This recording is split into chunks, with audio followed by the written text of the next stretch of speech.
El 6 de septiembre de 1522 llegaba a Sanlúcar de Barrameda la nao Victoria, capitaneada por Juan Sebastián Elcano.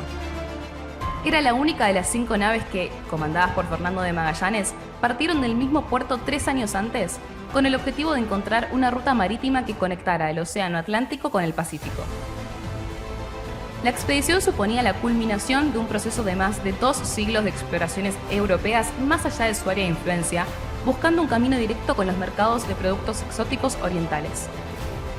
En este curso les proponemos un viaje a través del tiempo para conocer mejor los precedentes, los protagonistas y los principales hitos de una expedición que marcó un antes y un después en la historia global de la humanidad.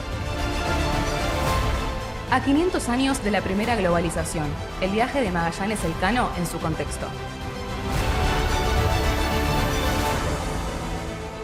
Desde los primeros descubrimientos hasta aquellos que mostraron los límites y pasos del Océano Atlántico, se abre un periodo de trabajo colectivo científico-político.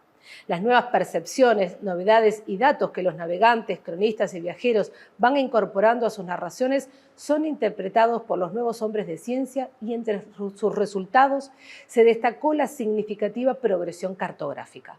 Fueron variadas las narraciones que emergieron por la singularidad de sus autores o por sus objetivos específicos, geográficos, militares, hacendísticos, religiosos o por la institución de la cual procedieron. Por ejemplo, la documentación emitida por o para la Casa de Contratación, así tenemos crónicas, relaciones, diarios, informes.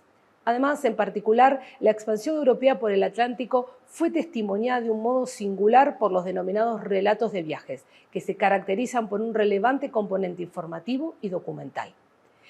2 son los registros primarios de la primera circunnavegación alrededor del mundo.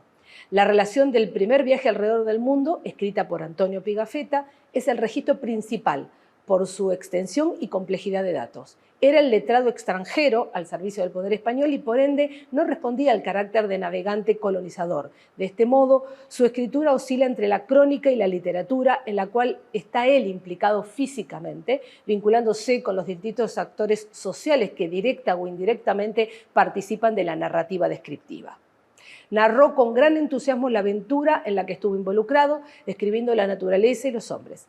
En particular, trató en todos los lugares de recopilar palabras, reunidas por significado y función en el discurso para poder comunicarse con los lugareños, recopilar pequeños diccionarios, además de describir los más diversos rasgos culturales, hábitos, alimentos y herramientas de trabajo, demostrando un interés etnográfico. Es conocido su peregrinar por diversas cortes europeas a la búsqueda de un patrono para editar su relato. De hecho, un resumen del mismo traducido al francés se imprime ya en París entre 1526 y 1536 y la traducción italiana de este texto en Roma en 1536. Pero existen diferentes manuscritos realizados por el propio Pigafetta, siendo hoy en día el más destacado por los eruditos la redacción original conservada en la Biblioteca Ambrosiana, publicada en el año 1800 por Carlo Amoretti. En su relato se opone la admiración por Magallanes, a quien se refiere con respeto y fidelidad, incluso después de su trágica muerte, con la omisión de quien concluyera la expedición como capitán general Elcano.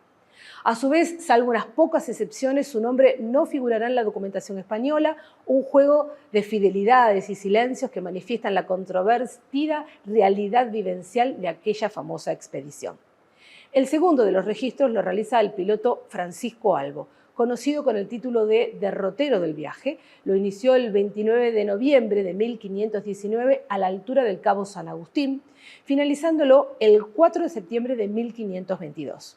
Estipula con minuciosidad las particularidades geográficas y mediciones, demostrando los conocimientos de los pilotos y su obligación de señalar derrotas y marcas para entregar a la casa de contratación, y el piloto mayor completará el padrón náutico oficial y sirviera de guía para viajes subsiguientes. Esta obra es principalmente un compendio de mediciones y distancia donde los principales sucesos del viaje ni siquiera son mencionados, tal el caso de la muerte del propio Magallanes. Las inmediatas repercusiones del viaje se traducen en textos descriptivos escritos a partir de lo que los marinos refieren oralmente, los protagonistas finales, aquellos que lograron completar la odisea. Entonces surgen relatos secundarios. La correspondencia privada entre el emperador Carlos V a su tía Margarita de Austria da testimonio de la impresión de la primera circunnavegación. Asimismo, la carta que el secretario del monarca, Maximiliano Transilvano, envió en octubre de 1522 al cardenal arzobispo de Salzburgo, Mateo Lang, fue escrita en latín para notificarle los sucesos acontecidos durante el viaje de circunnavegación y es otra de las crónicas que más difusión alcanzó en la época.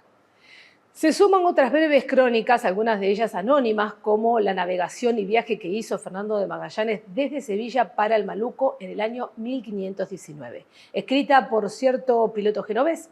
Otra crónica anónima de la expedición alrededor del globo se realizó a partir de la relación original de Ginés de Mafra, piloto de la nao Trinidad, que se compone de 2 libros. El primero narra en 18 capítulos la expedición de Magallanes y Elcano. Curiosamente, esta crónica se refiere a Magallanes con el nombre de Sebastián, en lugar de Hernando o Fernando, quizá por una posible confusión entre ambas figuras.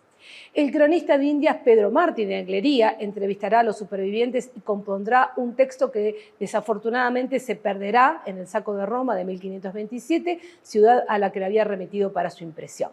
Posteriormente, historiadores y cronistas dedican capítulos o referencian al viaje de la primera vuelta al mundo en sus narrativas, tales como Francisco Gómez de Gomara o Antonio de Herrera.